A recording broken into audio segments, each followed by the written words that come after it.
अस्सलामुअलैकुम दोस्तों। पेट्रोनेज का मतलब है किसी का सहारा या मदद। ये अक्सर किसी आर्टिस्ट, राइटर या किसी शोबे या किसी दुकान को तरक्की देने का मकसद होता है।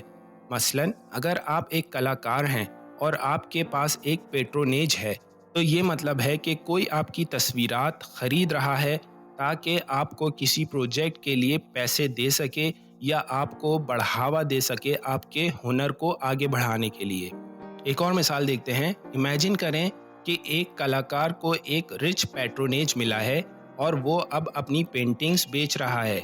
उसने कहा, I owe my success to the patronage of mister Smith. इसका मतलब होगा, मेरी कामयाबी का जिम्मेदार मिस्टर स्मिथ का सहारा है। तो इस तरह पैट्रोनेज का मतलब है किसी का सहारा या मदद।